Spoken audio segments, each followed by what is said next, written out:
You finish your crawfish bowl and you have some leftovers. If you're looking for something a little different, try some crawfish bread. It's cheesy, it's flavorful, and it's sure to be a hit. It works well for a party, an appetizer, or a main meal. So let's get started.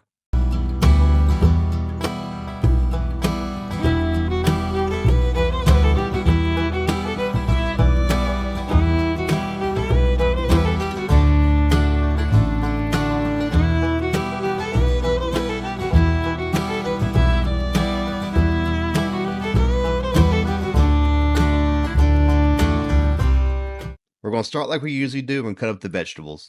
For this, we're going to be using one red bell pepper, one green bell pepper, about a stalk and a half of celery, one onion, and about 4 garlic cloves.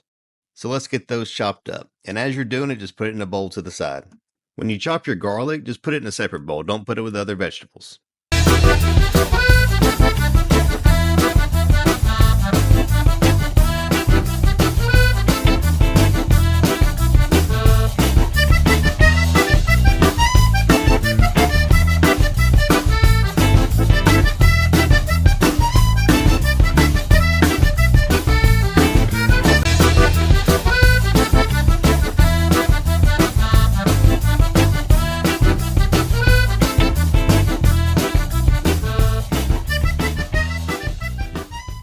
All right, we're going to start melting about 4 tablespoons of butter.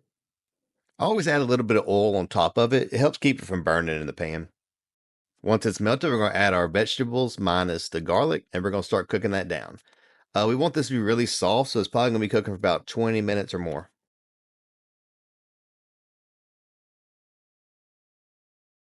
Once you have them soft and looking about like this, then we're going to add our garlic.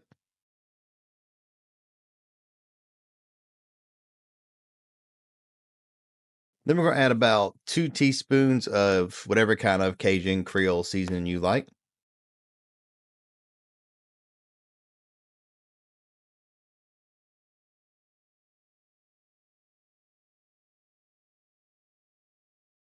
I'm going to add about a capful of liquid crab oil.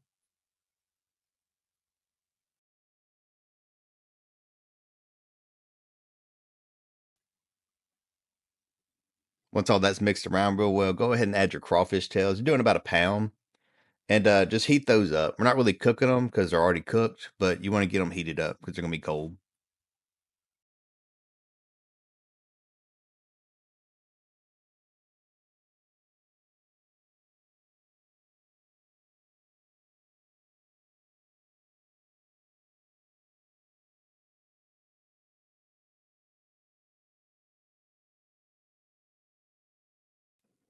Once your tails are heated up, just take them off the heat.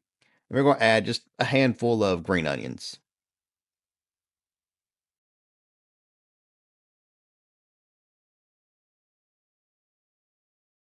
All right, after it's cooled down a little bit, we're going to add a half cup of mayo, a teaspoon of creole mustard or some kind of whole grain mustard. Then we're going to add our cheese. For this one, I have 4 ounces of mozzarella and 4 ounces of a sharp white cheddar. All right, now I'm going to get that mixed around really good till everything's incorporated. And also at this point, go ahead and taste it and see if it's seasoned the way you like.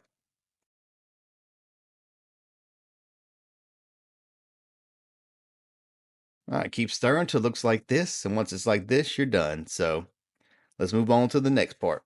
All right, so you're going to take your French bread and you're going to split it down the middle, just leaving it intact in the back. But if you accidentally cut all the way through it, it'll be fine. Not a big deal.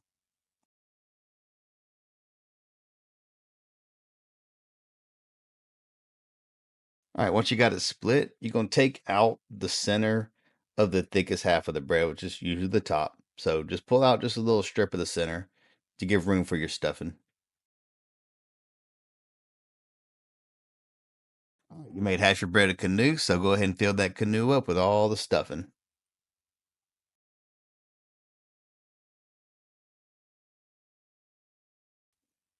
All right, lay out a sheet of tinfoil, and then we're going to move our bread on top of that, and we're going to wrap it up really tight.